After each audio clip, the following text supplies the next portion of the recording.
Dun dun dun dun dun. Pooh! Hey everybody, it's your favorite technician in the entire universe. It's Mike Meyers, welcoming you to the Monday edition of the Mike Meyers live stream. Ask Me Anything. The goal of this live stream is to provide those of us who are isolated by the coronavirus an opportunity to continue our studies on CompTIA certifications. So we concentrate primarily on A+, Net+, and Security+. But we can certainly go outside of that on an as-needed basis. Also, we're open for technical questions, but no, I will not fix your computer, especially on the live stream. So keep that in mind. So the way this works is pretty simple. You ask me, and in this case, us, questions. Just type them into the chat, and we'll answer those questions for you. If you're the shy type, you can go ahead and send me an email directly. Let me go ahead and type that in. So my email address is michaelm@totalsem.com. I don't have my usual tool set because we're running through Zoom, and that's how it works. So today, first of all, I would like to introduce you to my good friend, Robin Abernathy of CyberVista. And Robin, one more time, what's your official title at CyberVista? The official title is I'm a content manager, and I help with our CompTIA cybersecurity and project management products. So don't believe that, kids. What Robin Abernathy is one of the most crackerjack certified people. I don't even want to ask you how many certifications you have, Robin, because they're like 30 times more than I do. And also one of the fastest question writers I've ever met in my life. You completely intimidate me. So that's not unfair, is it? I don't think that's unfair. Okay. Yeah, because, man, you can write questions fast. It always blows me away. What's the most good questions you've ever written in one day for any certification? Well, it depends on what type of questions. Like if I'm having to write the exam-like questions, I can usually crank out somewhere in the neighborhood of 20 or so a day in a normal business day. That's with full explanations. If you just want me to crank out questions, though, and I don't have to write the explanations yet, I probably can crank out close to 70 to 100 a day if I can just dedicate to that. But that never happens, especially with COVID, because now with COVID, so many of us are remote that have not been remote, that we've decided that it is a good idea to have more calls so that we feel part of a team. And I've worked from home for 20 years, and so that just interferes with my life. But they don't understand that. It's still, everybody needs to come to these calls. So my day gets interrupted. So I'm not as productive now in COVID as I was before. If I'm writing flashcards, flashcards are, those little tidbits of information that you should just know right off the top of your head, things like what an acronym stands for. I can crank out close to 200 of those a day. You scare me. I can do, on a good day, and that's usually with Scott Jernigan working directly with me, about maybe 10 questions a day with explanations. Well, got to have a martini at lunch, right? And then or tequila, or some tequila, right? Something to wake you up, right? So yeah, but for me, if I can do 25 regular questions a day, I am absolutely thrilled. And Robin, bear with me. I've got a million screens to look at. So if I turn away, it's because somebody momentarily has my attention. So guys, the main topic today is Robin and I want to talk about the new Security Plus, the SY0-601 exam. However, do understand that if you want to change the topic, Robin, you wouldn't be horribly offended. They'll keep it to certification for the most part. But that's okay with you, isn't it? Oh, of course. Right. And if I don't know the answer, I'll help them find it, maybe. Absolutely. And yes, Andre, my alternative email, desweds@protonmail.com, also works just fine. Guys, all these emails basically get funneled through one little tool set. So they all, other than when I send it back, the tool set will remember what email it came in on. But other than that, any email is absolutely fine. All right, so I'd like to see who's all on. For some reason, these guys start slow, Robin, so it picks up. I see Dave Rush of my office on. Dave, glad you're here to help out. Elbow, Connor, Andre, my favorite Belgian, Tolowit. Boy, we got a lot of the Rogues Gallery is here. Cool Manny 1209, there's a new name. Cool Manny, welcome aboard.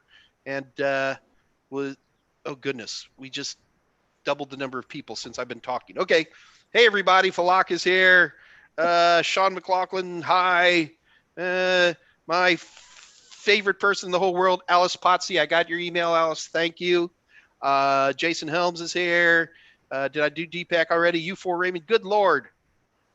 See, the problem is, Robin, I told them we have giveaways today, so now they're all showing up for the free stuff. Of course. On my boring days, there's like 3 guys. So anyway, Robin, what products, and wait a minute, guys, full disclosure, CyberVista technically is a competitor, but they're friendly competitors, and me and Robin have known each other for, is 15 years inaccurate, Robin? I don't think that's inaccurate at all. Yeah, we've known each other since you were like 19. Yeah, it'd be 15 years. And Yeah, sure. And so you were, when I first met you, you were with. Well, it's I forgot. It's a confusing story. So I started with Kaplan. Kaplan, at that's the time right. that I started, we owned the self-test software brand. Yep. Several years into my relationship with Kaplan, Kaplan bought Transcender. And then so suddenly we were dual names, but technically the same product. So we had self-test software, we had Transcender, but the content, it was the same. The authors, they were the same. So it was Kaplan, the Transcender, and now CyberVista.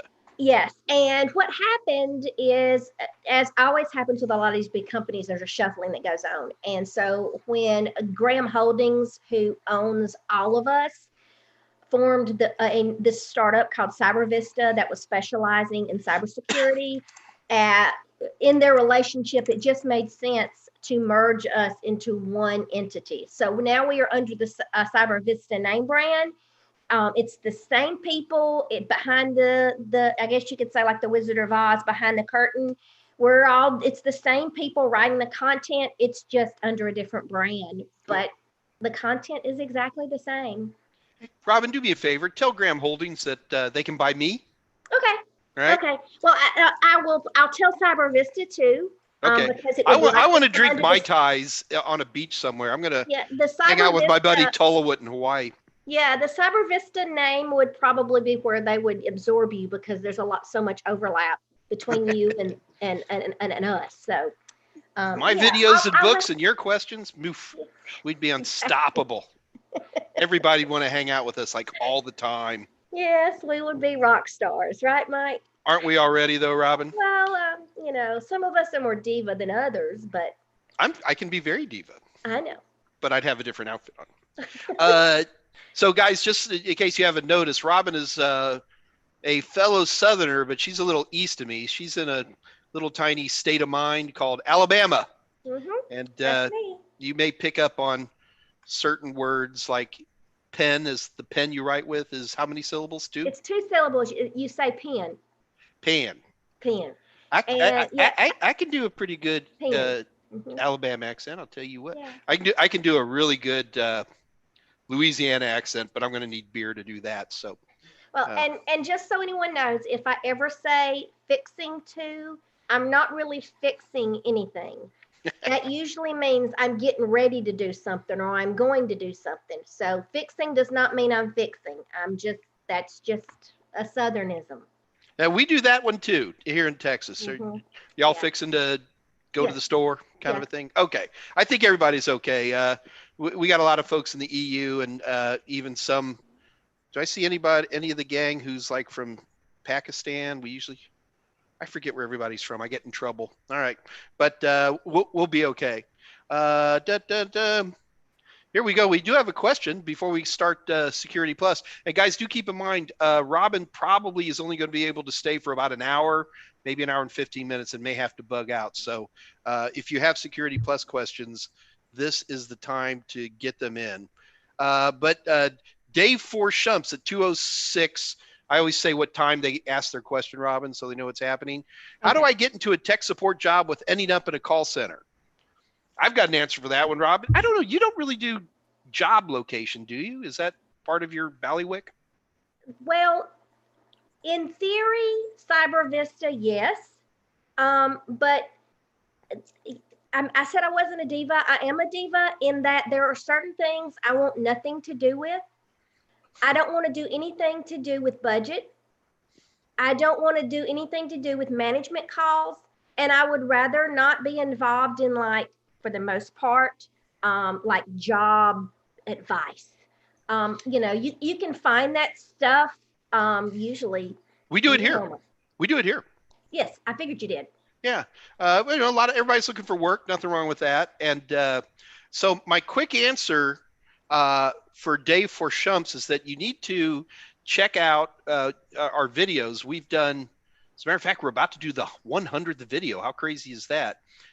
We have a great video we did when my friend Jessica Dickerson was in on how to get an entry-level IT job with zero experience. It's entry-level IT security job.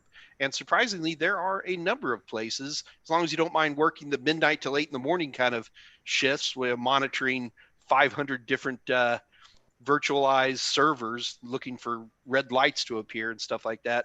But do look up that video. How to find entry-level IT security. Just search here in the Total Seminars channel, and I think that'll be a great start. Once you watch that, if you still have questions, come on back. By the way, we also have some good videos on resume creation, interview process, and those are all in there for you. So Dave Forshumps, Dave Forshumps. I always get in trouble, Robin, because I worry that people in their YouTube nicknames have something, derogatory in there, and I'm like, print Walter Raleigh in a can, or whatever it might be. So Dave Forshumps, please check out the videos, but keep coming back and keep asking questions. I mean, that's why we're here, is to help you guys out. And speaking of help you guys out, just to guys let you know, just because you are kind enough to show up, both Total Seminars and CyberVista are offering some amazing discounts on practice questions. For here at Total Seminars, the deal is 50% off all of our A+ and Net+ Total Tester, which is our practice questions, and our SIMS bundles, which are the performance-based questions, and as well as Security Plus. And to take advantage of that, just go to www.totalsem.com, head over to our merchant area, fill your cart with lots of fat loot, and type in the code 1130-2020, and you get half off of already very inexpensive practice questions. And Scott Jernigan is going to punch that up as we're talking. He already did.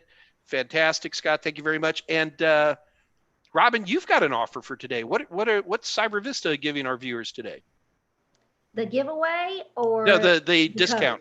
Code? Okay. Yes, we have our Cyber Monday deal going on right now, and I do believe the code is Super20, and Super is all caps. So you can go over to cybervista.net. I suggest clicking on the individuals tab because that is where most of our products are, the practice tests. And we have some courses there as well, but the code is Super20, the number 20. So I always boast to people, Robin, that I have the cheapest of the good practice questions. So I don't want, when we get offline, I'm going to check your prices because I'm worried that you guys might be cheaper than me. But I don't know how to find that out. The one thing but you sell your A+ as two separate products, the 1001 and 1002, right? Yes, we have two separate products. We do have a bundle in there. So you can go in and select the bundle and it does discount it some. Perfect. And then of course the 50% discount would also, I'm not sure how that works. I think you have to go on and try it. Okay. It's numbers again. And remember I said, I don't do numbers. No worries. And guys, do keep in mind that these are subnetting, and I'm good with subnetting. So. Me too. Especially IPv6 subnetting. Just keep it to the colons, baby. No, but guys, do keep in mind that both the Total Seminars and CyberVista products are online. And so they are of a time, you get 180 days for both of our products, which I think is an amazing deal, and you should absolutely take advantage of it. And I see Scott's got that all posted up for us, Robin, so the viewers can just click and they'll be able to get straight to that. All right, so do me a favor, Robin. Yes. And what if your most Reader's Digest version, your one paragraph version of what impacted you as a producer of training materials about the difference between the SY0-501, the old Security Plus, which is still good through July, guys, and the new SY0-601? What, or maybe the top two things that hit you? I liked there were two. they did a reshuffling, okay? The 5 main domains, to me, in the, the 6 domains in the old edition did not really make sense. I understood them and it logically was fine, but I always felt like it was very weirdly arranged, I guess you could say. The 2 things that, it was 3 things that I kind of always was like, you put that by itself, but that encompasses all of this. They had identity and access management as its own domain. They had risk management as its own domain. And they had cryptography and PKI as their own domain. And for each of those subjects, there's basic material and concepts that you need to know. But then there's things that you need to know how to do as it relates to those. And I felt like it would be better to cover those in that way. In other words, what do I have to know when I'm planning for these things? What do I have to know when I'm implementing these things? What do I have to know when I'm monitoring these things? And they've done a much better job of that in the new editions, because they've instead of cryptography being its own domain and called out separately, they cover it in all of the domains as it relates to that area. So for instance, a lot of the security concepts are covered in your architecture and design domain. A lot of this public infrastructure implementation things are covered in the implementation domain. So they have applied it where it would, where you would use that technology as you manage the life cycle of security in your enterprise. I completely agree. In fact, to add to that, not only did I think the reshuffling was well done, or better, I'll say it's better. Yes. But I would add to that in the objectives, and guys, these CompTIA objectives are public. And I mean, it's great that you guys buy practice questions and books and videos, but you should always look at these objectives yourself. You need to go to www.comptia.org and pull down these objectives and look at them for yourself.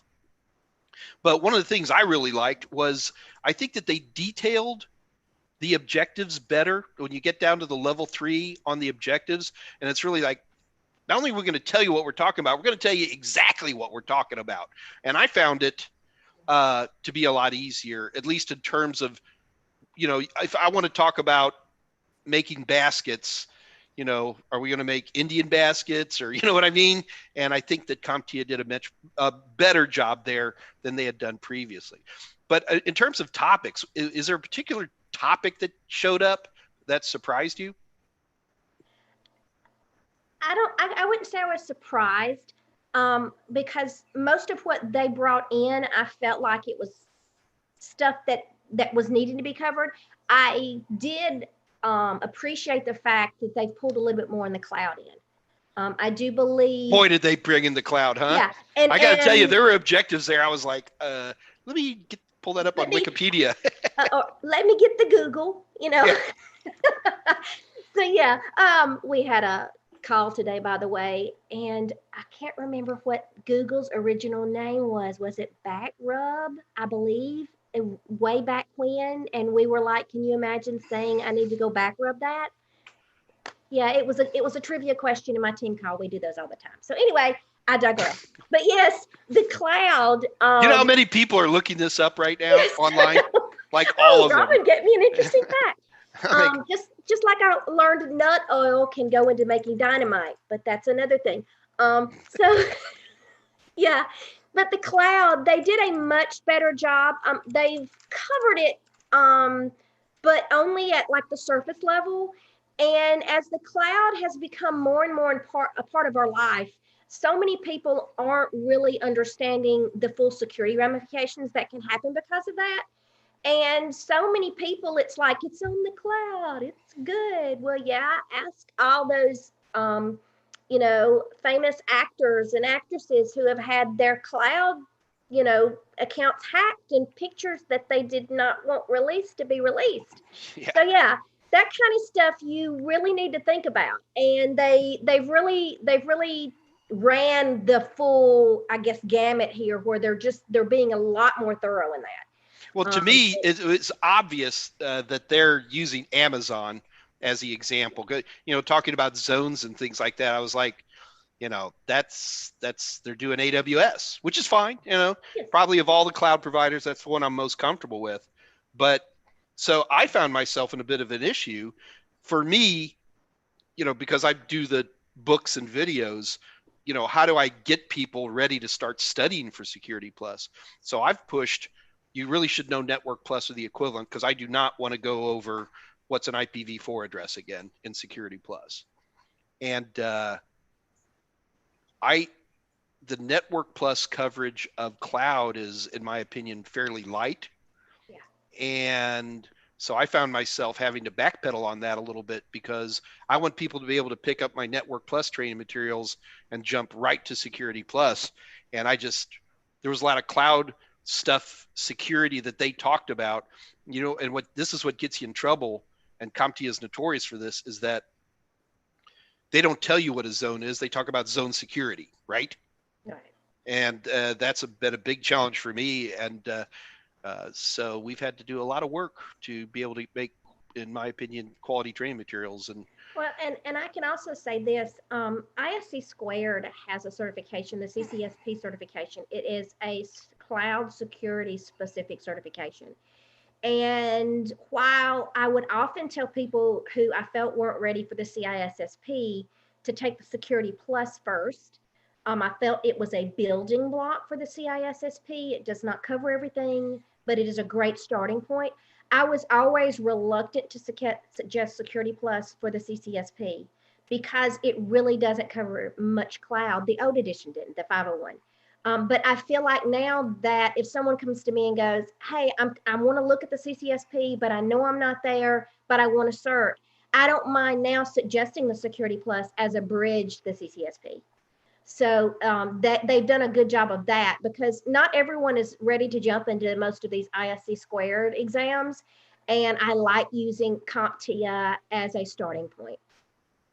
So actually, speaking of that, that's interesting. Now, for me, I've always been the basic trainer. That's my lane, and I stick to it.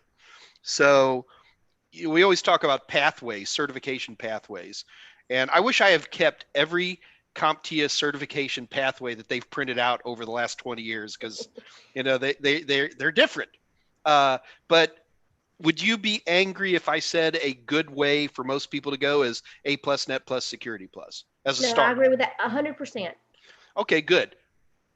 They do A+, Net+, Security Plus. What's next, in your opinion? It depends. What role are they going for? Okay, I agree too.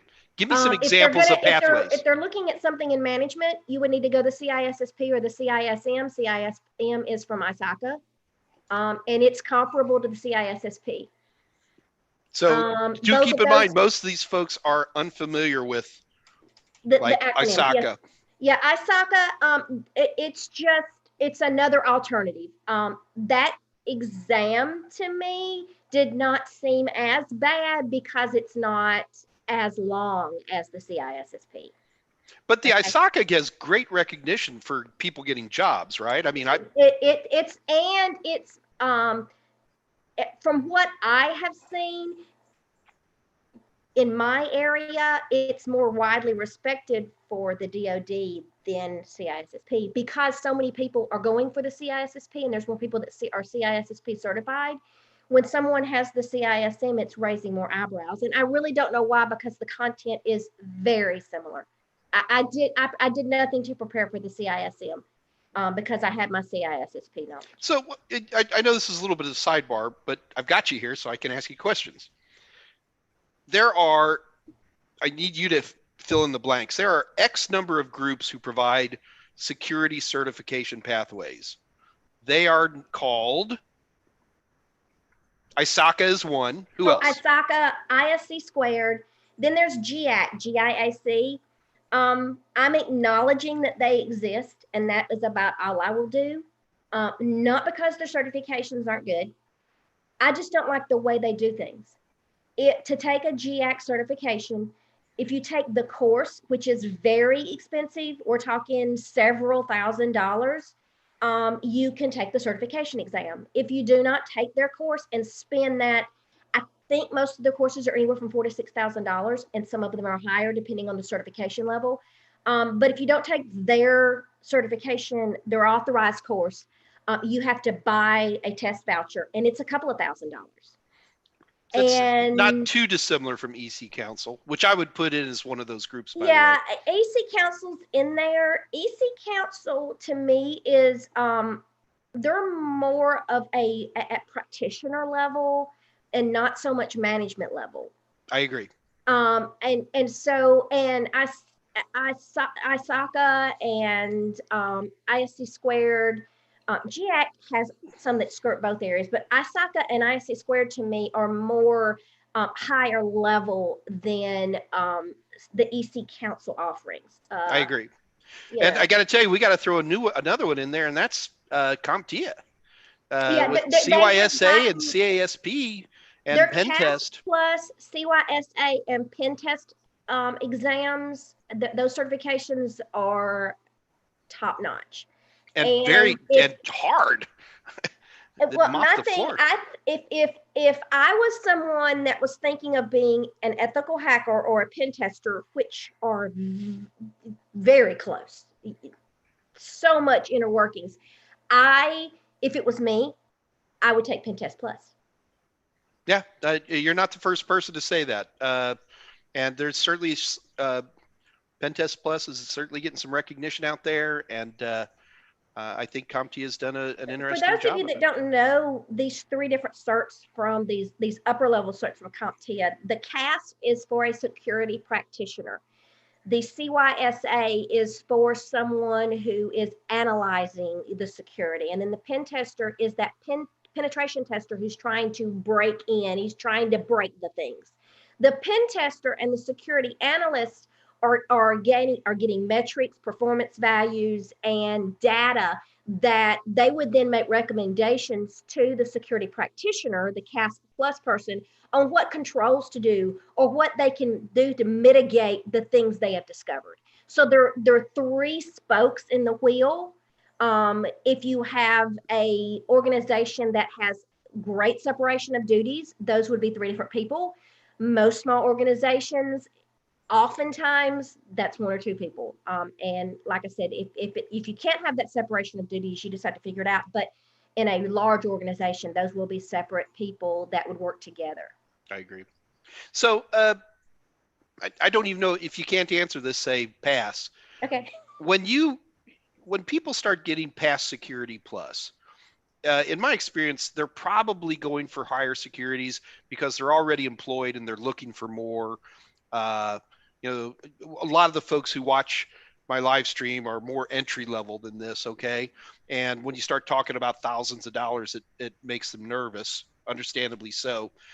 But my question is, as you start moving past Security Plus, do you find that most people have their training and courses paid for through corporate entities, or are they putting the money out of their own pocket? Yeah, once you can get your foot in the door, most companies, especially if you're security talent, people want to keep their security talent.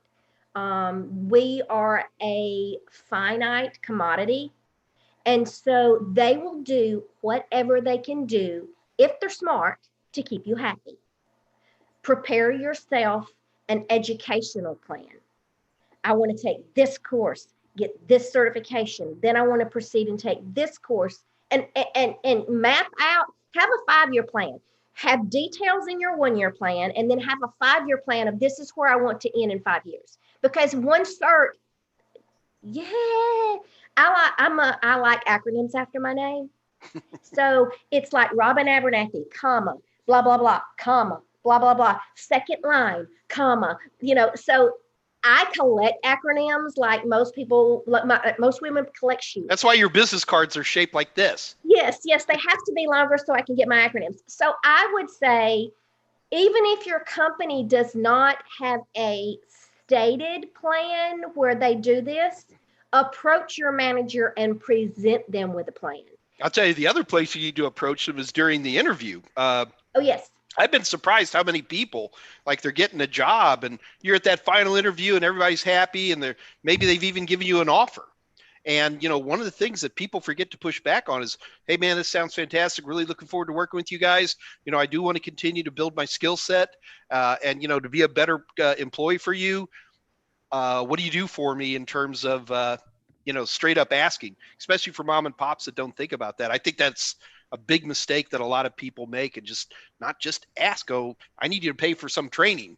And get it go in ahead. writing. They forget. You got to get it in writing. God bless. Especially when it comes later on and they discover that course that you want is going to cost them money. Suddenly they forget. One of the things that I would also tell you to do when you're looking toward that is make a list of the things you like that you do and the things you don't like, and look at these different certifications and job roles and say, okay, that includes this that I like to do. And that, that's, for instance, good story. ISACA has another certification that I'm very familiar with. It's the CISSP. And it's a security auditing certification. It's for auditors. Now, auditor is a bad word in my world. I used to work for an education, a school here in Alabama. The auditors would come in once a year to audit our books. A security auditor is very similar to a financial auditor in that they are checking things. And companies like PCI DSS, when you want to get that regulation, that title as part of your company to do with the visa, you have to bring in a security auditor that audits your enterprise. And I hate auditing in every format that it is in. That was a very painful product for me to have to write and review and learn about, because it was like every time I felt like I wanted to go, it was just very yuck to me. It was not my cup of tea. However, there are people out there, and oh my God, y'all, the pay for a security auditor. Yeah, they're very much in demand. Yes. Because the thing is, and everybody's like, I want to be a pen tester. I was like, okay, whatever. And pen testing's great if you don't mind living in airplanes. But for me, audit is such a big deal. I mean, you're familiar with the risk management framework, NISTs, right? Yeah. So, to me, that's in chapter 1 of my book, because if I don't get people to understand the process of security, so many people come to security because they think, oh, I'm going to run Metasploit. I was like, well, probably the lowest paid people in security are the ones who run Metasploits. It's the people who are in management, who are in governance, who are in audit, are the ones who are making the real money. And it blows my mind. And that most people who are coming into IT security do not understand the breadth of the kind of work that's done. And it's specialization. Oh, yeah. Another thing that I tell some people to go in is, if you find out if you discover that you like when y'all launch a new security initiative, whether it's bringing in a new product or something, project management ties into security as well, because we're constantly deploying new products on our network or wherever. And a lot of people forget project management. That's my other kind of thing I do. I gotta get you together with Jessica Dickerson, who's a friend of mine. Kind of, when I can get on project management, I get to my happy place, and it gets rather ridiculous because I start throwing out those project management buzzwords, and it makes Scrum. It makes me sound so smart, and like I'm just, but there's so much crossover everywhere, and there's so many branches to cybersecurity that it is hard to enumerate them. I believe if you do try to focus in on what you like, my dad, and everybody's probably heard this, if you find something that you do that you like to do, you don't feel like you're working. I retired 25 years ago. Yeah. And I did. So, try to find something that matches the things that you see that you want to do. When I was in college, took an IT class. This was many years ago. It was an intro to computer class. In the class, they taught you Fortran and COBOL. Did they teach you how to change out the vacuum tubes in your RAM? No, it wasn't Okay. that bad, but it was close. I did not like that class because it was heavy programming. I'm not a programmer. I walked out of that class, first semester of college. I will never work on computers for a living. Second semester of college, I took a creative writing class. Hated it. We had to create stories, and we had to, we would create a fictitious character, blah, blah, blah. Walked out of that class and said, I will never write for a living. I write about computers for a living. So be careful what you say, you will eat your words. But I found that I'm a better logical, technical writer than I am a whimsical writer. So give me something that I have to explain to you, and I can do that. Find what you like, people. Absolutely. And that's you get a lot of people who show up and they're like, well, you can make money in security. I go, you can make a lot of money as a plumber. You can make crazy money as a plumber. I got a guy who just replaced all my sewer lines, and the guy had a clean outfit on, and the guy's 27 years old and he's a master plumber and he's making heavy six figures. So yeah, I agree. And I bring that up a lot, be passionate. IT is way too much. I'm going to tell you, Robin, I'm going to warn you right now, you're going to come back because I want you and me to talk about security pathways. And once you've taken Security Plus, and I want to break down ISACA and ISC squared and all that stuff. And I'm pretty good at it, but I know you're better than me. And I would really like to, and let's draw up some nice PowerPoints. And did y'all hear that?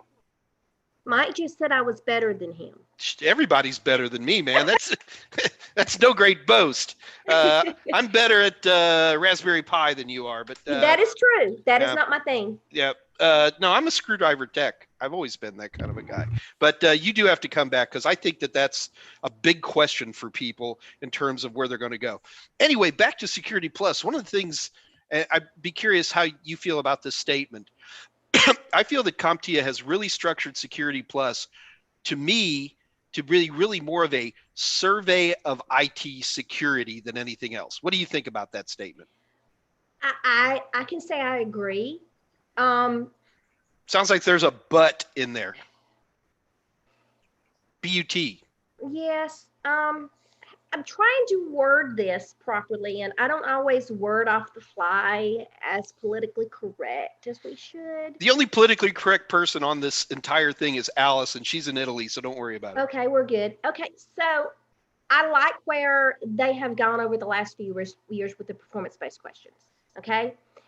However, Security Plus is not always the best place to me to launch into that, because I feel Security Plus is an intro. It should not be job specific. You have to understand all of these concepts, but not always the way they test it in Security Plus. It's a great certification, don't get me wrong. They're getting there. Sometimes I see a question and I go, why is that here? Example, just some of the things I think. I am not going to give someone with an entry-level security job role a chance to configure my firewall.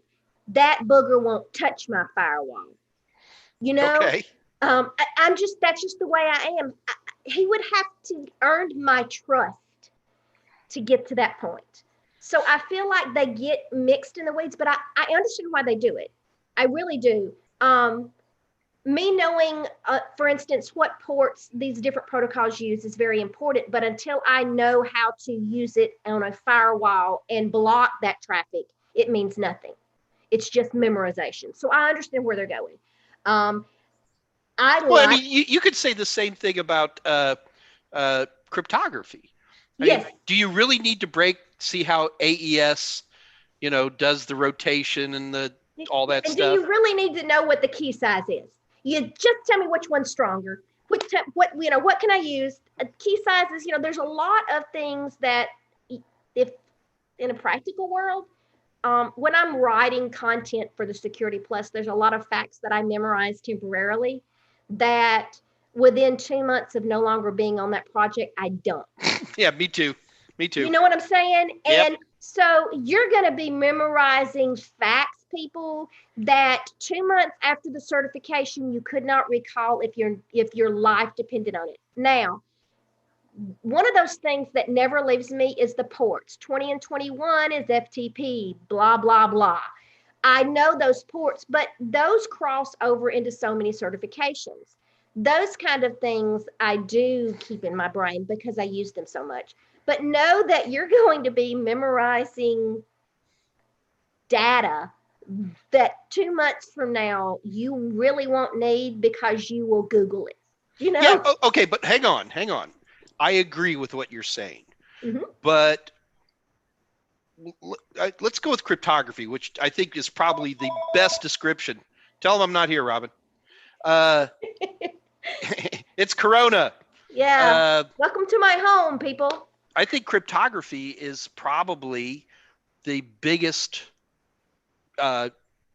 doer. God, yeah, I'm a wordsmith. Of that on Security Plus. I mean, who really gives a care about DES or triple DES or even RC4 anymore? I mean, they're basically dead and gone. But what it does do is that it really starts to get the conceptualization of asymmetric versus symmetric in people's head. So then one day when you're doing something you really got to do for a living, like deciding what type of cyber suites you want on a web server, you can look at these suites and then you can sit there and go, okay, well, I do not want to run Diffie-Hellman. DES for sure. Which, that is still in Apache as an option for cyber suites if you want to take it down that far. Just like, what is it? WEP is still in a lot of wireless routers. Why are we even including that? Wait, right. I know. Well, because it's Cisco. But I mean, what's fascinating there is we've been working with routers here on the live stream, and I got some really killer, some 802.11ax SOHO routers, and WEP is gone. It's gone. So I was very excited to see that. But it will still be on the Security Plus test until 2025, people. Yeah. I kid you not, because Windows, what was it? Was it 95? Or I can't remember which Windows version. There was one that was like, it had been retired for 3 years and it was still on the A+. And I was like. No, XP. Oh, it was XP. That's right. It was XP. Yeah, that was. It was retired and we still covered it on the. The problem was, just between you and me and the wall and the thousands of people listening, is I think CompTIA forgot about some of those questions on their exam. That's my own opinion. I have no basis of fact. Don't sue me, CompTIA. I'm just write training materials. And it's just an opinion. But but for me, Security Plus really as a survey of survey of security, I think it's kind of interesting for exactly the stuff you're talking about. Yeah, you're right.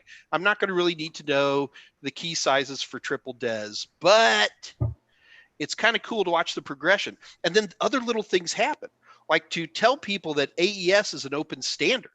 What's that, Kirchhoff's principle? Yes. Yeah. Okay, so we're going to deal with memorizing a couple of key sizes with DES and triple DES and AES, but you want to talk about an ooh-ah moment for learners when they're like, wow, I never thought about that. Let everybody know how the lock works, and you still can't break it. And that way, if everybody knows how the lock works, we can have hundreds of thousands of people all over the world constantly trying to break the lock and getting doctoral theses, try to do. Because you really think about that. Where did web cracking come from? Where did WPA2 handshake cracking come from? These are all academic papers. And I just think it's cool. Well, and when you really look at things, cryptography always has to evolve. Security always has to evolve, but cryptography in particular does, because there's always bad guys out there trying to break it. And so every time we come up with a new thing, there will be a day where that new thing is the old thing that is going away because there is another new thing. But I think that's also just security in general. Sure. No, absolutely. And now we just need to come up with an open standard voting machine, huh? I'm sorry, I went there. My bad. How about them Astros, huh? Yeah, nice football game this weekend. So what do you think about how important do you feel? Like, I'm a big fan of risk management, and I had been putting NIST frameworks in all my Security Plus books even before CompTIA put it in. I don't care. Robin, I don't know if you remember, I've told you this before. There's 4 reasons I put something in a book. Number 1, it's going to make them a good tech. Number 2, it's going to get them through a certification. Number 3, because it's cool. And sometimes you just want to stick a screwdriver in acid. You know what I mean? And then number 4 is sometimes you have to learn things you don't need to know because it burns in your soul. And if I don't teach them that they don't need to know it, they're always going to be, well, let's talk about caches on CPUs or, whatever it might be. Or let's really talk about how a streaming protocol, a streaming encryption protocol like RC4 can encrypt 1 bit at a time. Because that drives people's nuts, right? Yes. Well, how can you encrypt 1 bit? It's either a 1 or a 0. Well, it's like, let's talk about initialization vectors and it'll start making more sense. So there was a reason I brought this up, Robin. And it's gone, right? Well, it's I've burned through the party layer of my brain, and I'm getting into the. Got to be careful. I'm telling you guys, there was a great reason for me to bring this up to Robin. He was talking about the risk management framework. Save me. I do not care what security certification you're doing. It becomes involved. That's one of those things that it starts at Security Plus, but every other certification will have something to do with that risk management process that you must go through as an organization to determine the risks that you have, and then to determine which controls that you want to deploy to mitigate those risks, or maybe to transfer that risk. Who knows? It depends on the risk action you decide to take. So that is one of those things, like my protocol and port chart that is stuck in my head. That is just one of those things you need to know. And so I have always covered all those NIST frameworks as well, or in the special publications, the SPs. And when you go out, like, I have a book, you have a book, we may discuss those. And 3 years from now, when we do a new edition for our book, that particular framework or special publication may have been edited. It may have a new edition. And that's very important. Project management does the same thing. About every 3 years, PMI comes up with a new PMBOK guide that redefines, or not really redefines, but it edits the process of project management a bit. But there's still a process. And that's there's the thing. A process. Like, for example, I'm telling you right now. The process. Go ahead, I'm sorry. But half the folks on here, no offense, guys, don't really know what a security control is. And to me, it's like, that's the whole reason we're doing this stuff. I mean, the whole reason, the raison d'etre of IT security is to apply security controls against vulnerabilities. That's it. And now how you do that, whether you're setting up a port or running, who cares? That's what the minions are for, is to actually go through the procedures of setting up the controls. But that's a mind blower for people. Because when I got into IT security, I thought it'd be configuring firewalls. It's like, I mean, that's done, but that is so far down in the process. That's the person who wears blue jeans to work, who does that kind of stuff. And that can be a bitter pill for new security techs to swallow, because I'm a screwdriver tech. I love to configure. I love to do that stuff. But the real money and the real power and the real control is so much higher than that in any organization. And that was a learning moment for me many years ago. And I was learning this before NIST even had a framework. Well, and if you do look at the framework or a special publication that goes into the details about the risk management process, one of the first steps they tell you, of course, you've got to get management approval, but that you form a team, and that team has to include people across the board. It's not just the IT department. It is not just management. Legal. Yes, it's legal. Hey, you got to have the HR guy in there. It's nice if you can have some low-level employees because they are actually doing the work. How many people in their risk management plan built in a plan for a pandemic that stuck their people at home? I never did. Never And once. that right there, people, is why risk management is so important. You've got to anticipate the risks before they happen and have a plan. If you don't have a plan, you are out there going, oh, what is this Zoom thing they called? What does it do? Or you've been using it. You might have even know what it does because you use it for company things, but you have not thought about it as a bigger platform. So the risk management, everybody needs to understand it, from the low level people all the way up to the CEO. There is no one that should not understand risk management. Now, granted, they're not going to geek out about it like me and Mike and some of you might. However, it's important because if you can identify a risk, look at that baby. If you can identify a risk, you can try to plan for it. If it's not identified, there's no plan. COVID. And thank God security, I think that's another place where they really develop that better, is making people understand what risk management frameworks are. And even though it's heavily, so these risk management frameworks are it's an idea, guys. It's a way to get your security people organized. And the 501 definitely hit NIST, which is the National Institute of Securities and Technology, Standards and Technologies. Standards and technologies. But now with the 601, they bring in ISO standards. Yes. The 27002 in Now, particular. a couple of things you need to know about those different types of standards. NIST, publicly available. Anybody can go download that stuff. Yep. ISO, if you really want that standard, you have to pay for it. Yeah, it's like $150 or something like that. But still, it's a big difference. The NIST, they still have the same little circle graphics. The steps are a little different, and for the record, you can get those standards online. Slightly questionable places. We won't discuss those. No, of course not. Mm-mm.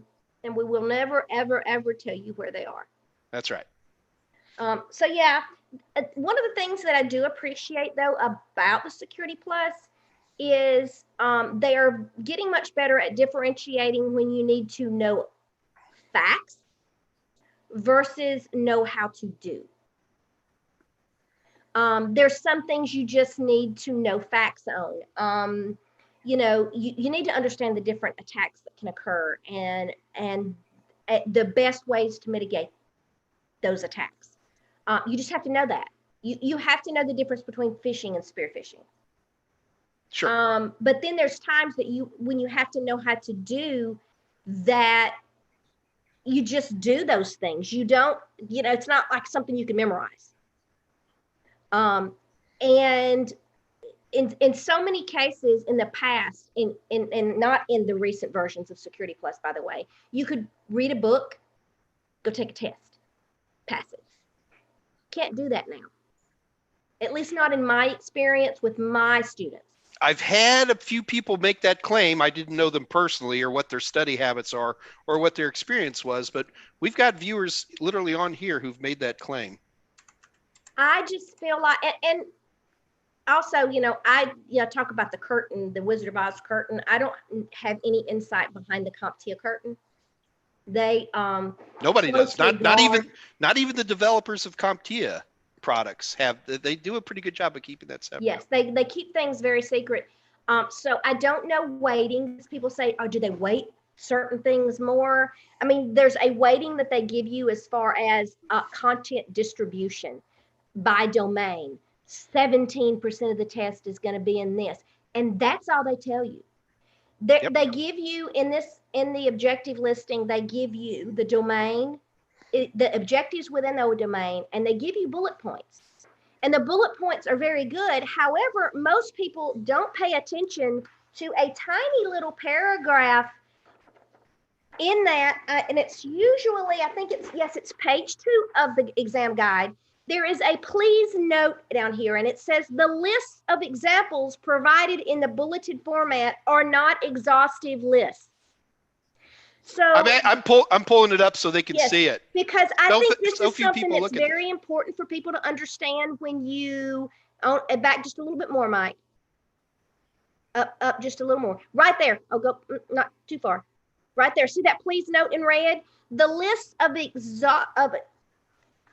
examples provided in the bulleted format are not exhaustive lists. Other examples of technologies, processes pertaining to each objective may be included on the exam, although not listed or covered in this objectives document.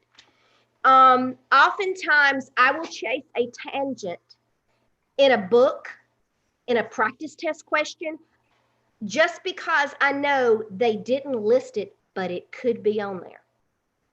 So don't go into a course, a book, a practice test, and hammer the teacher, author, or writer because they covered something that isn't in that bulleted list. Or worse than that, on the other side, I've had people go, well, you didn't talk about, underwater basket weaving, so your practice questions suck. It's like, buddy, that's not necessarily true. And something that I tell somebody that whenever we write content, we have a guideline. My company, one of our things we do is we set out and say we're going to have X number of questions in our pool, our practice test pool. As a general rule, it's 3 times the live, sometimes a little more.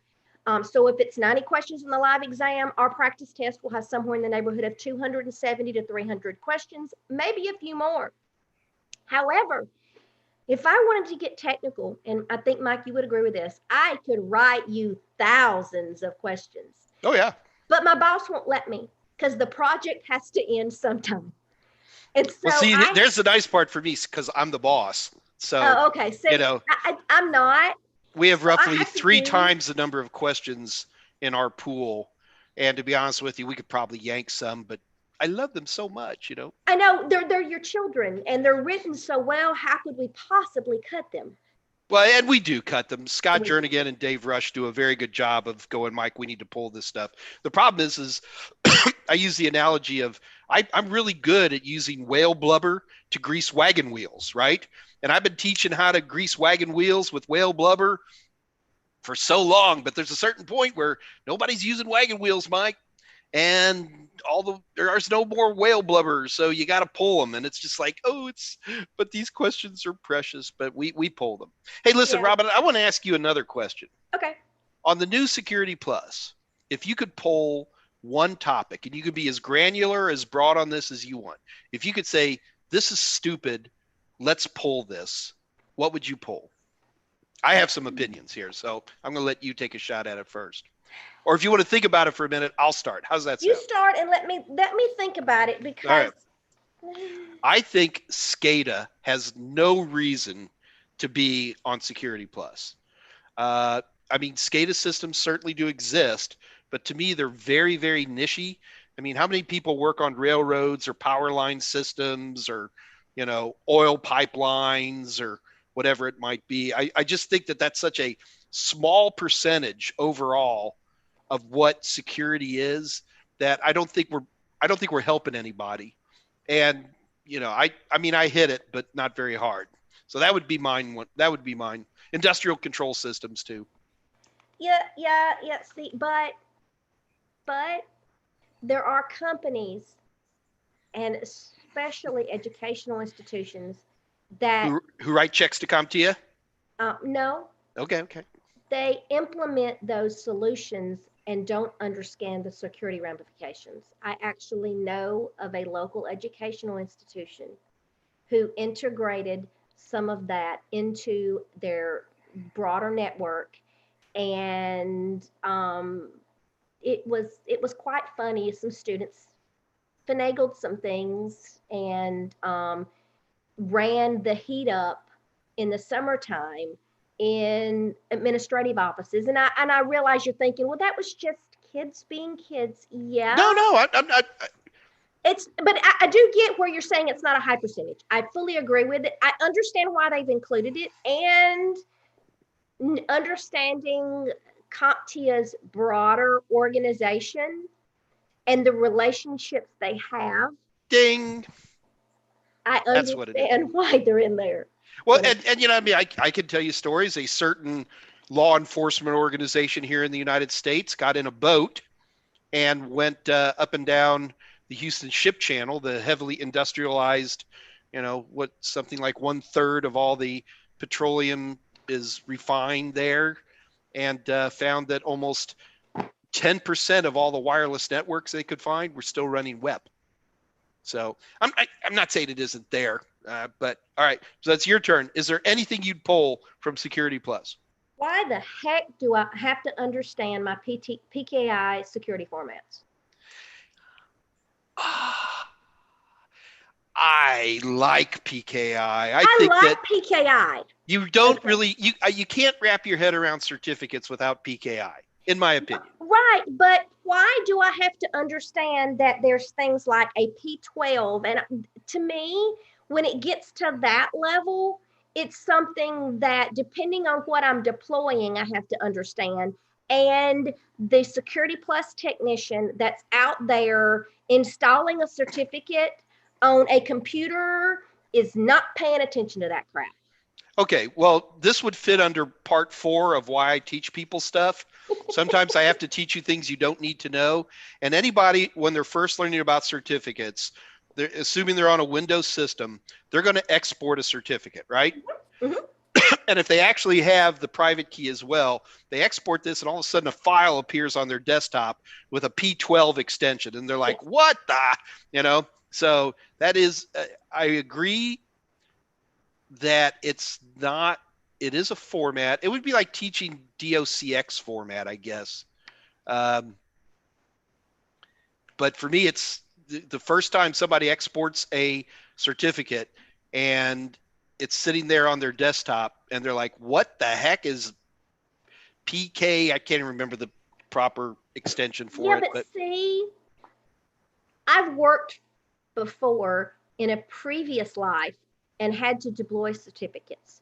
And 9 times out of 10, you would get an email or some training that says, we're going to be doing this. This will pop up on your screen, and click OK.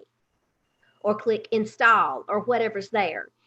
And I just don't think that it's important for us to memorize all of those certificate formats when most companies are only going to deploy a single type of those. Or, you know what I'm saying?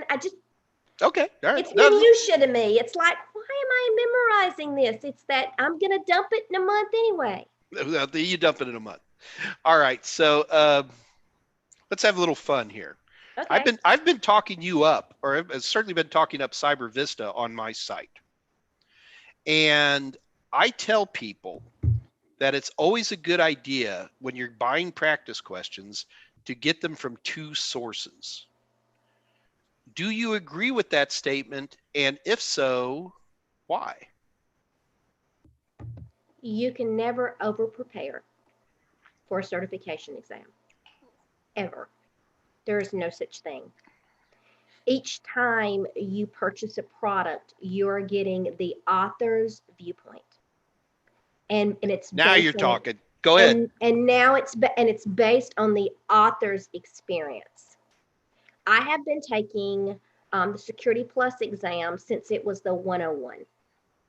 I've taken the 101, the 201, the 301, the 401, the 501. I haven't taken the 601 yet, but it's on my schedule. And so my crystal ball that I use, although it has a crack in it, it's pretty good because of my past experience. However, anytime you take a certification exam and you sit that exam, it will not look like what the guy next to you is taking it, even if he's taking it at the exact same time in the exact same testing center, because of the way they do things behind that curtain, okay? So you and I may have some questions that are exactly the same, and we're going to have some questions that are different. And I geek out over different things than you do. So I might do really well in one area and very poorly in another. It's not that I mean to, it's just the nature of me geeking out. Risk management, I could go all day, that kind of thing. Um, so I feel like getting two viewpoints from two different people makes more sense because they saw different things when they sat the exam, and they are each coming from different life experiences. Sure. Now, in fact, I'm going to add to that. Okay. The other big thing that I run into is that writing questions is like writing a novel. You get a voice in your questions. You hand me one paragraph of Hemingway, and I'll know it's Hemingway. And as a writer of questions, no matter how hard you try, you end up having a voice. You use common terms. There's something in there. And if someone looks at just one set of practice questions, they get locked into the writer of that question's voice. And then they go take any certification. This isn't unique to CompTIA. And then they go take the exam, and all of a sudden they're like, oh, these questions are weird. And it's like, they're not really weird. Yeah. They're just written in a different voice. And if you get locked into a single voice and then you suddenly hear another one, that could be a challenge. Whereas if you have two sets of practice questions, you hear two different voices. And while you're practicing, you're like, oh, yeah, Mike had a question like that. And then you get more comfortable when you sit for the actual exam. It's like, okay, I'm cool now.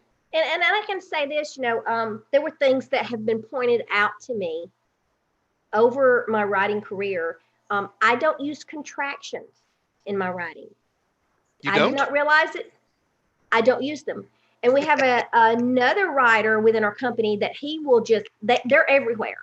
And if they put us on a project together, they have to find ways to edit each of our writings so it sounds like a singular voice versus. Yeah, but they still can't do it. And see, like to me, I love to infinitively split as no man has gone before. So Scott Journey can fix those. Robin, we actually have some questions for you.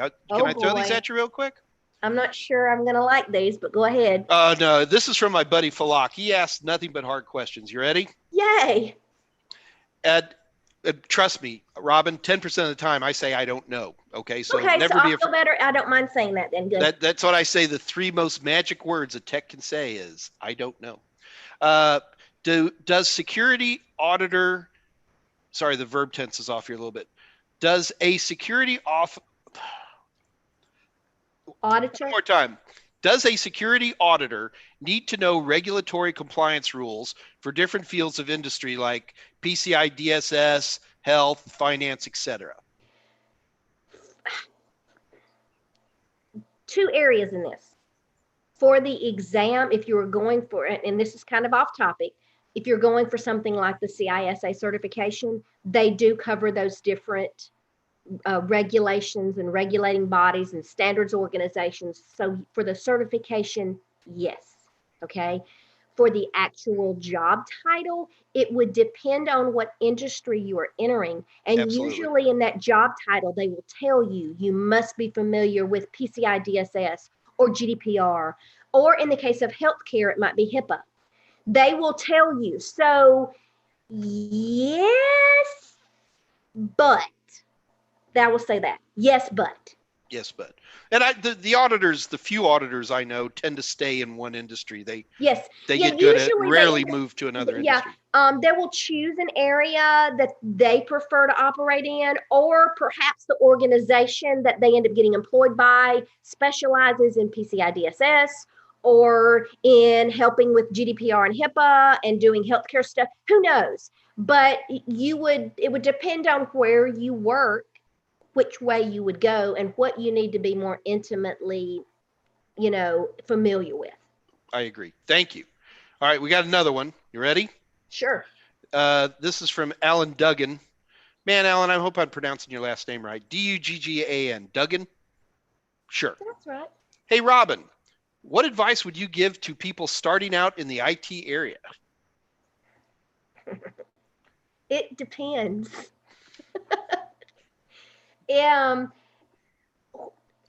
You already said one thing already, and that is, I call it check your passion. Yes. And what do you want to do? I started off many, many, many, many years ago. My dad bought a computer store. I didn't know this story. And handed it to me. And the guy that owned the store wasn't sure when I first walked in the door if he could train me. And a week and a half into it, he told my dad, he was very impressed with how quickly I picked up stuff. So I started off in a computer store, selling computers, configuring computers, mostly in a home environment. This was, I don't want to tell you when it was because then I will age myself, but it was many, many years ago. Think Gateway 2000. That's all I'm going to say. Anyway, it was very early. Went from there to an educational place where I started off as an IT technician. I looked into this career the way I did just because of the path I took, and I did not really realize that I would enjoy it as much until I had the opportunity in my father's computer store, and then suddenly a lot of things in my brain kicked. It was like, oh, I'm not a programmer, but if you let me put together a computer and install the operating system and get all the stuff up and then teach somebody how to use it, I am in my element. And that's how I started it. It's not where I'm at now. Totally different story. But find what you like to do. If you're already configuring computers in your basement for gaming, why shouldn't you turn that into a career? If you already are deploying VPNs and a firewall on your home network, maybe that's what you like to do. What do you like to do? If you're looking to start off though, and you're more of an entry-level person and you don't have that experience, the A+ Network Plus Security Plus pathway is not a bad thing. A+ gets you in the door as an IT technician. Network Plus lets you step up and start helping with the management of the network. And then, of course, Security Plus helps you understand the different cybersecurity topics that you need to know and the things you need to know how to do as a security professional. But then you got to find that passion. Don't make me an auditor. I would likely have to be put into the mental hospital. That's all I'm going to say. The only thing I would add to that is understand early on you have no clue where you're going to be. And the more research that you do, and to me, research is me just putzing around on the web. I most of the time I don't think I'm researching. I'm just like, oh, cool, but as you learn and expand, you start to discover these venues and opportunities and niches. And most people in IT have at least 4 careers, in my experience, as they evolve. And, keeping your mind open and keep getting certifications. Look, Robin and I make money by selling you guys stuff, okay? But first and foremost, it's important that you guys understand that in our industry, certifications work, all right? As I tell everybody, Robin, sorry you have to hear this stuff. I say it over again. Certifications are never going to get you a job, but they're going to put your resume at the top of a stack. They're going to get you past the HR filters so that you can get in and wow them with great technical interviews and great presentation.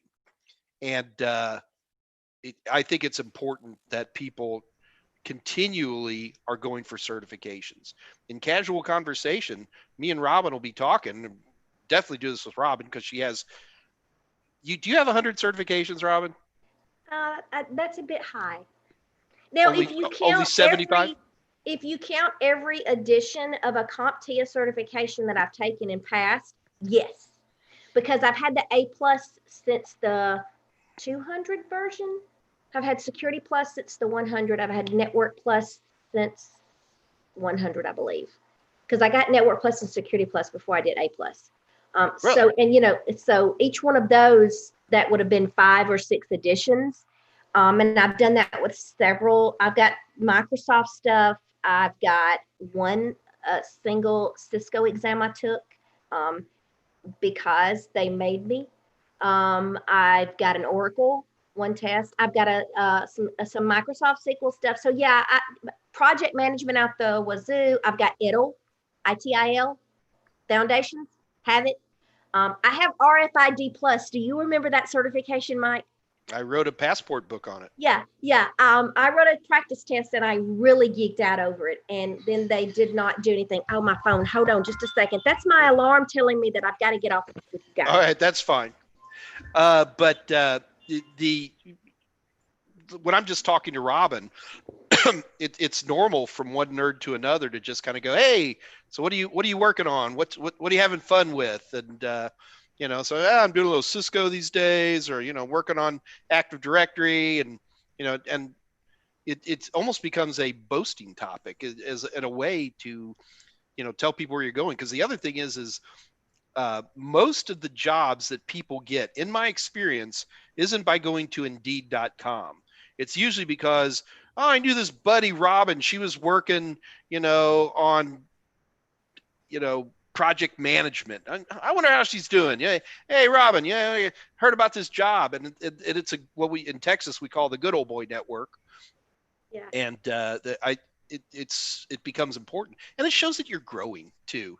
I call them flatliners, where somebody gets to a certain point in their career and they just kind of go, and that's why it always scares me when somebody talks about anything old and says it is good.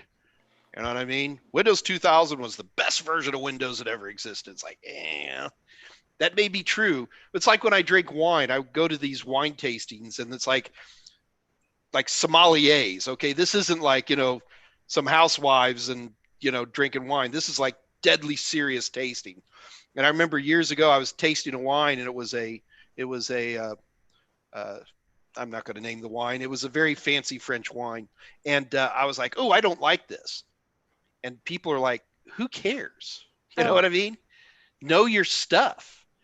Your personal opinion means nothing in these situations. It's your knowledge and what you can do with it that's important. And I think that's very true with certifications as well. We laugh at my company. It used to be, we have a Microsoft guy. We have a Cisco and VMware guy. We have an Oracle guy, blah, blah, blah. I was always the CompTIA person. Well, actually, that would make me digress. But right now, I'm the CompTIA person. But every time we would do a new certification that didn't really fit, it was maybe another certification vendor, like ITIL Foundations. It was like, oh, let's give it to Robin. So a lot of what I am very branched, but a lot of that is because it was like, here you go. This is your next certification that you have to understand, and that you have to take the exam, and that you have to write content on it. So project management was thrust to me that way. They saw that I did really good with process-driven stuff anyway. ITIL was that way. For those of you that don't know ITIL, it's really, to me, not a job task certification. It is more of a help desk process certification. It helps a company, if you have that, if you are over the help desk, so that you can structure everything in the IT department the way it should be. That is it in a nutshell. Feel free to email me if you have any questions. But yeah, so a lot of the stuff that I do is just out of necessity for the company. I really geek out over the things that I geek out over, and that's mostly cybersecurity related or project management. Hey, well, listen, Robin, I know you're running short on time, but you have a giveaway to do. Yes. And you also I have one more question for you. Okay. If somebody is Network Plus certified or at that skill level, how long should they study in hours, not college hours, in clock hours? How many hours do you think they should study? They're assuming they have average study habits. Well, and you did say that are they already doing some of those tasks? Sure. Okay, so if you're already working in that area and you have a lot of experience, I personally think you can do it 2 to 4 weeks. 2 to 4 weeks. That's like 8 hours a day, though. 4 hours a day. 4 hours a day. Okay, so all right. Yeah, I like to do it because I'm trying to recognize the fact that they have a normal job and they have to do that job. I would tell you if you were going to try to fast track it that way, I definitely would get 2 different practice tests. And what kind of training materials would you recommend? I would recommend that you purchase CyberVistas and Total Seminars. That is what you have to have, because those are the 2 best products out there when it comes to practice tests.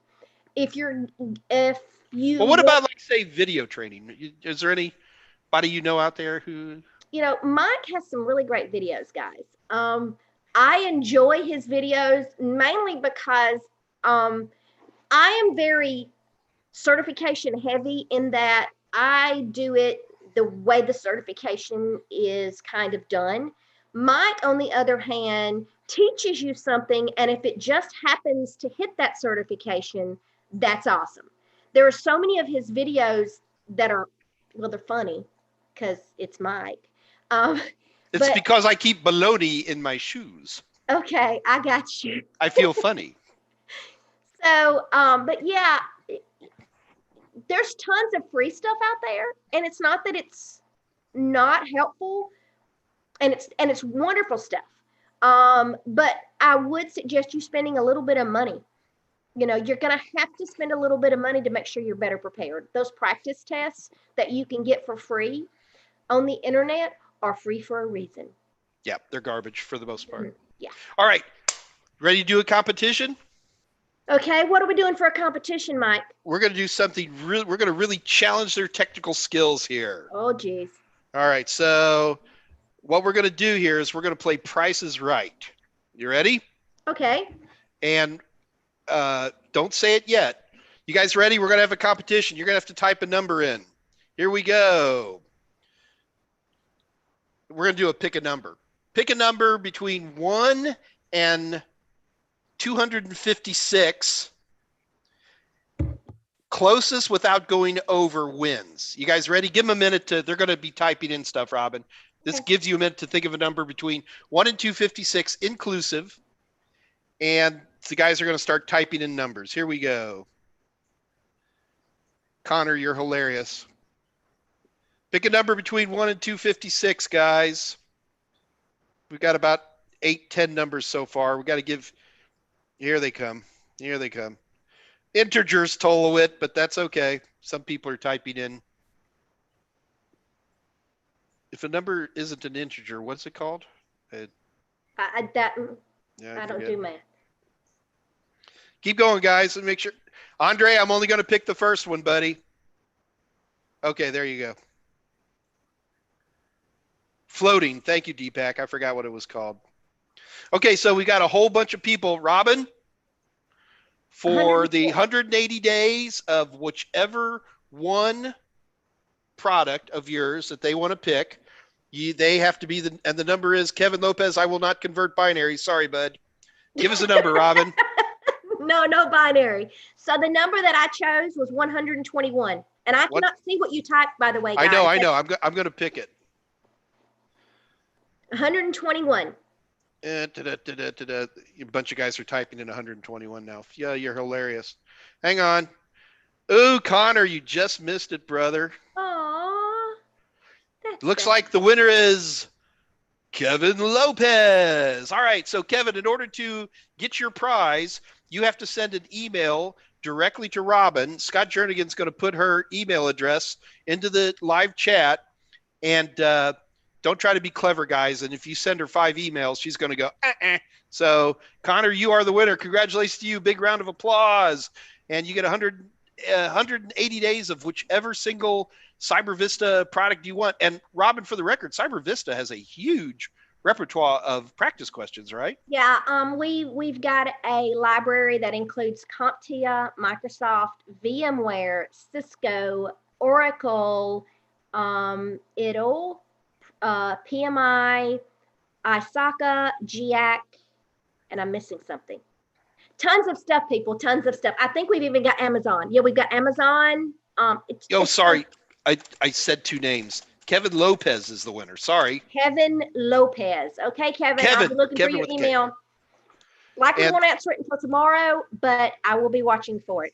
Scott Jernigan, please put her email up. In fact, Scott hasn't done that yet. I'm going to throw it in. because I don't want there to be confusion here. I will go ahead. He's going to put it up there. Anybody that has questions, feel free to hit me up. Once I sign off here today, I won't be on at all today, but I will be checking my email first thing in the morning, and I can answer your questions about anything certification related, job skills related. I can help with those things.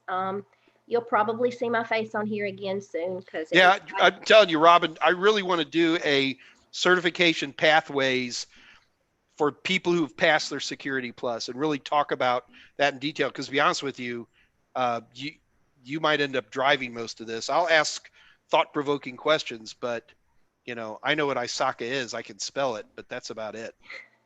yeah. Well, Robin, thanks again so much. What fun to have you. I really do appreciate it. Come on, everybody. Let's give Robin a big round of applause. Bye, guys. There. All right. Bye, Robin. Bye-bye. Have a good one. Bye. Thanks. Bye. And is she gone now? Can we talk about her?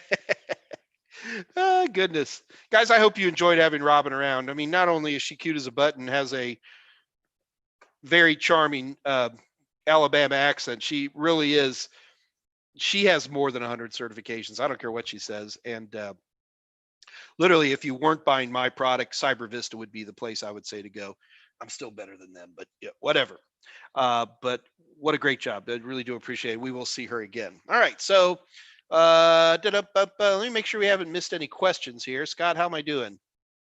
Everybody's looking good so far? Yeah, Andre, isn't she a hoot? She's a lot of fun. All right. So all the things that I am saying about the new Security Plus, which I do think is a better exam than the old Security Plus, but I still stand by what I always tell everybody. If at all possible, take the old exam. The training materials are more mature. They're out there. And if you can, and it's good through July. Nobody's ever going to ask you, well, did you take the 501 or 6? Nobody cares. And so that's always the better way to go. All right. So let me see what we got some questions in here. And I've got a giveaway. Do I have a giveaway? I think I have a giveaway. Oh, so just so you guys know, on December 7th, which is going to be my 100th episode of Mike's Ask Mike Anything live stream, we are going to be giving away, hang on. Don't want to be a big liar here.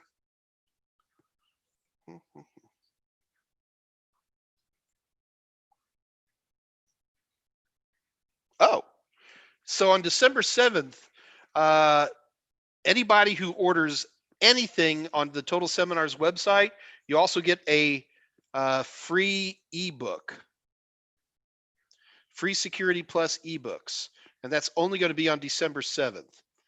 Also, keep in mind, December 7th is the Battle of Pearl Harbor. And so we will commemorate the Battle of Pearl Harbor by dressing up like Santa Claus and recreating the battle. No, I'm not kidding. We do this every year. I usually like to play the USS Nevada, which actually capsized. So I get to do downward facing dog, which is always funny. And COVID notwithstanding, hopefully we're going to be nervous about that with COVID, but we'll just do it with social distancing or something. So anyway, be sure to tune in on December 7th. Okay. Do you have some more questions rolling in? Gosh, I really missed some. This back at 2:47. I'm only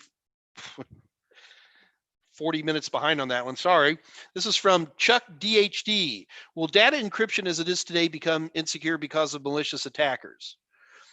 Every version of data encryption eventually reaches its end of life. Right now, I mean, we're 10 years away from quantum computing becoming a real thing, but quantum computing will probably wipe out any functionality for RCA. But people know that. And there's lots of busy, very smart people developing new forms of encryption, key expansions, all kinds of stuff to avoid that. And there are just as many white hats as there are black hats out there. And I have every confidence that we'll be fine. But at least short term, Well, I mean, if you really want to talk about a problem, the biggest problem we've had for the last 7 or 8 years now has been WPA2, which I'm not going to say is trivially crackable, but in most situations is fairly trivial to crack. And now with WPA3 coming in, I mean, I'm not going to have any tools. Literally, all of my wireless hacking tools are going to become garbage at the moment WPA3 kicks in. But that is the nature of things. This has been going on forever, guys. I mean, the whole reason they went from DES to triple DES to AES for symmetric encryptions is because things were predicted, not actually happening, but predicted to show weaknesses. And once the weaknesses show up, they're out there coming up with new stuff. So I'm pretty confident that at least in terms of the core algorithms, that we'll always have an example. What gets us in trouble isn't so much that we don't have good encryption. It's that we have applications that use not good encryption. Like we were mentioning earlier, WPA2 has been out for over a decade, and you still see WEP or even WPA. And so it's not that we don't have a good encryption, it's we have bad application of bad encryptions. So and that's always been the biggest problem.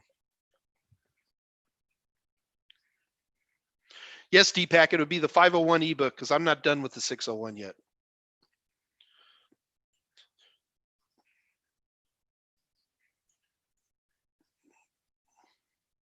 You know what, Deepak? How about if I give away a Security Plus book right now?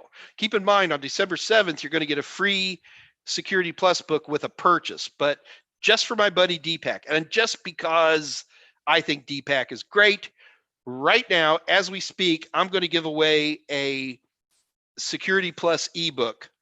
So let's do another competition right now. You guys ready? Everybody ready? Fingers on the keyboard.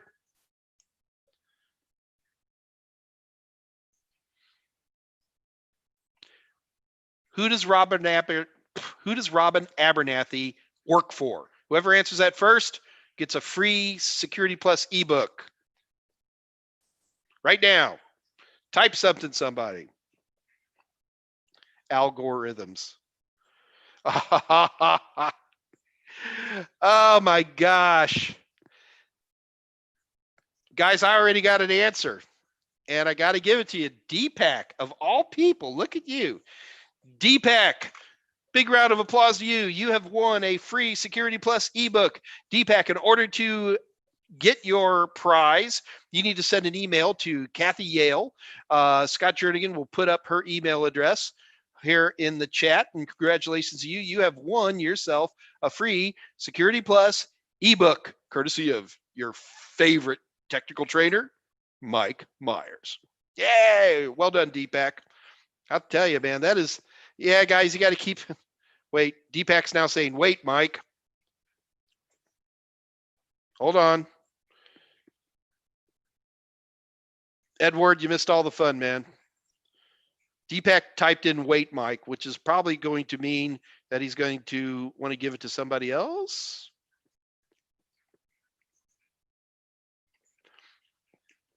Deepak, if you don't want the book, you got to say something quick. Deepak says, I will let you pick another random winner. All right. Thank you, Deepak. I appreciate you being upfront and honest there. So let's go with the next one. It's going to be Mark Wheeler. Okay. Deepak, you have the hard copy in the ebook, and didn't you just say earlier? No, we're not going to do it again, Connor. Sorry. I'm just going to pick the next winner, and that is Mark Wheeler. Mark, congratulations to you. You are the winner of the Security Plus ebook. And you can see Scott Jernigan's already put that information up there. And Mark, congratulations to you. Big round of applause. And just send an email to Kathy Yale, and she will get you hooked up. So how's that for fun? All right, guys, I know it's only 3:30, but I want to make sure that we don't have any other questions. Remember, the goal of this live stream is that we run till 4 o'clock. We run for 2 hours or until the questions run out. So Deepak, I don't have a 601 book done yet. I'm still writing it. I'm almost done. We're really, really close. So anyway, Mark Wheeler is the winner on that one. Do keep in mind that we've got on Wednesday, I think Wednesday's going to be a generic day. There was something I wanted to talk about. Forgot what it was. Yeah, I made a huge mistake, guys. I cleaned my desk and all my notation is gone. Scott, what did I promise for this week? Or what wasn't even this week? I don't remember. We'll see if Scott Jernigan is better at taking notes than I am, and he can pull that up for you guys. We'll see what's happening on Wednesday. Of course, on Friday, we got Dave Rush, who will be doing more fun with the Raspberry Pi. He's gotten me addicted to these things now. I'm now running, I've got my Pi hole fully functional. And oh, that was what I wanted to do. I wanted to do a how to stop the ads. And so basically, Pi-hole would be part of that. I don't want to do it. Dave Rush has already done a Pi-hole, but talk about how to integrate a Pi-hole plus the right kind of add-ons and extensions to put in your web browser to just stop the ads. I got to tell you, between the add-ons that I have plus the Pi-hole, I have no ads, like zero, like none. And it is an impressive process. And not only that, we're going to show you good websites to go to test your ad blocking tool sets, how to use anti-ad blocking, because sometimes pop-ups go, oh, I see you have an ad blocker. And there's ways to get around that as well. And I think I'm going to try to do that on Wednesday. Just watch online, and if I could pull that off, I think I got everything together. And I haven't talked to Dave Rush about this, so that would be one thing to do.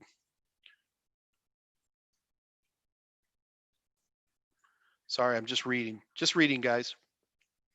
Also, do keep in mind, remember that both CyberVista and Total Seminars have great deals to take advantage of today, especially if you guys have been thinking about getting a secondary set of practice questions. This is the time to do it.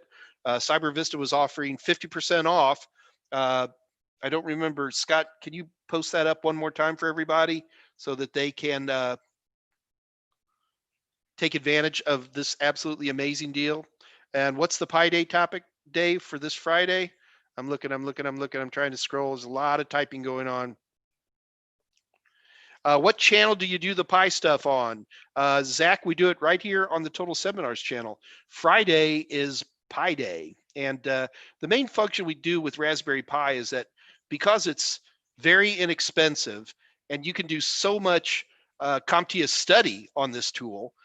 So we've got a number, Dave's done a number of wonderful videos on, just how to use a Raspberry Pi in lieu of a full dedicated system to do so many different things to help you study for A+ and Network Plus and Security Plus. So that's a big thing. Like I believe last Friday, Dave did Nmap, which is a Network Plus topic. And to be able to do it on an inexpensive product, it's an absolutely great thing. So we do Pis on Fridays, and that's Friday here at the Total Seminars channel between 2 and 4 Central Standard Time. So do keep that in mind, guys. Take advantage of that stuff. Dave, can you show us how to manipulate a polling machine using Raspberry Pi? You probably could. Also, do keep in mind that there is a Discord channel. This Discord channel is not affiliated with Mike Meyers. It is not affiliated with Total Seminars, so anything can happen there. The Discord channel, I believe Scott Jernigan put that post up. And the link, I believe Scott put it up. I don't see it, but I'll assume Scott put that up. I do show up on the Discord channel from time to time. It is a run by my buddy Jose Braden. It's a little bit more, let's just say, less politically correct, but it's still a good place to be asking questions. I don't know if they get together on the Discord channel at other times other than just after an Ask Mike Anything. I'm hopeful that they are doing more than that. I've jumped on the Discord channel a few times and see people on at arbitrary times. Jose, you need to let people know when when people are getting together on Discord. Just coming twice a week, especially just after I've talked, is great. But you might want to consider doing more than that. How about like a Saturday group study, or a Thursday afternoon group study or something like that. And then Jose, that's on you, man. I am just another person who logs into that Discord channel from time to time, but you probably ought to consider taking that to the next step. And I know a number of you guys do get on the Discord channel. Maybe you can remind Jose as well that it might be time to expand your participation beyond just after I sign off. So do keep that in mind as well. Okay, we have a few more questions. I said Jose Braden Scott. I got it right this time. I didn't say Joe Drayden like I did a couple of weeks ago. Looking for questions. Hang on. Barrington Suarez. If I had a job as a technical support representative, should I still take the A+? You need to pick up somewhere in your certification path. Does it have to be A+? Not necessarily. I don't know what you're doing as a technical support representative. I mean, are you technically supporting Cisco routers? Then maybe that wouldn't be the way you'd want to go. But what I would do, Barrington, is I would look at what your skill set is and then pick the next step up. Okay. And so probably if you're doing technical support, that often means that you've got a lot of good skills, probably on a particular application. It might be hardware. Don't know. You didn't tell me. But sorry, I'm just reading again. A couple of yeah. So Barrington, it looks like you're getting some good information. Going that route.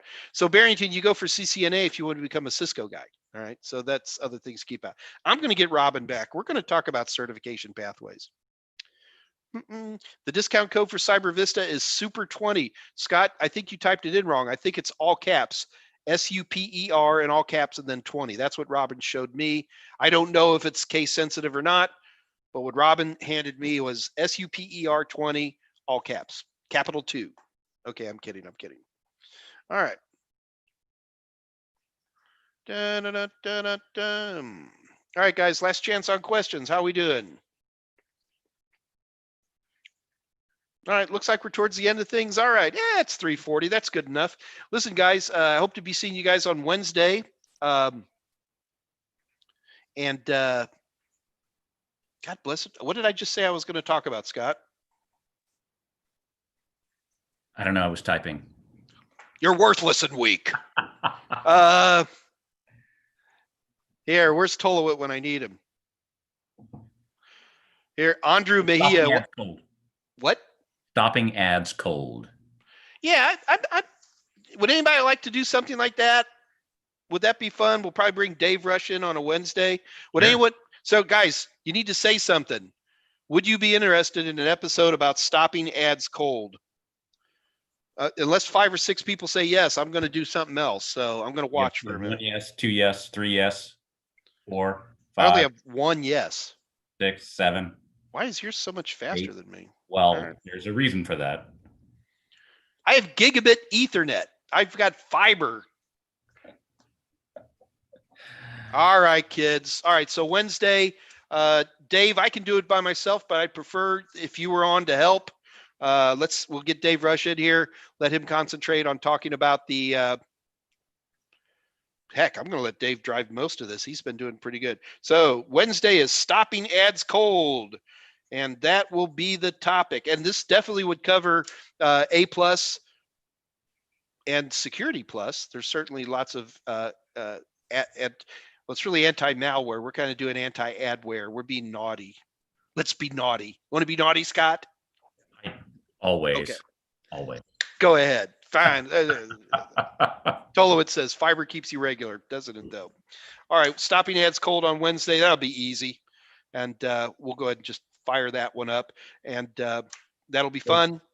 Yeah, we don't have any books on Linux, although it's on my wish list. I have to get my boss to approve. If these guys keep putting us in a half Nelson on that, yeah, you got to do Network Plus. No, you got to finish Security Plus. And then do Network Plus. Yeah, I know. Drop and give me 20 books. Absolutely. Okay. Let me make sure nobody's coming in from the back. But I think we're going to go ahead and wrap it up.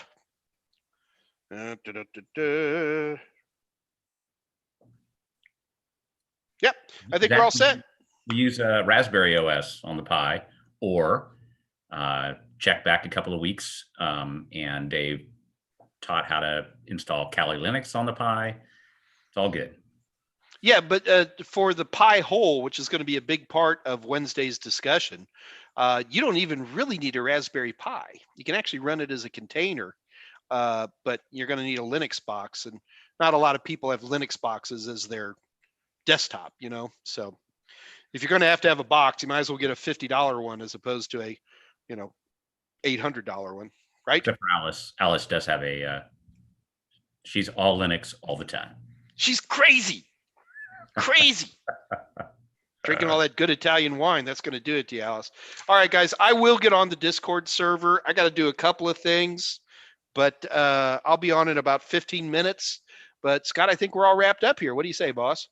Looks all right, like man. Cool. So we'll see you Wednesday, and we're going to be stopping ads cold. Remember, Friday, Dave's going to be on doing something dangerous, no doubt. And I think we're in good shape. And that pretty much covers it. Guys, we're out of here. Scott, you done? I'm done. All right, man. Guys, it was great to see everybody. It was so much fun having Robin Abernathy here. I guarantee you she'll be back. And until then, I'm out of here. And this is your little Uncle Mike saying, what do I say, Scott? Good night. Good night. Good night. Bye, guys.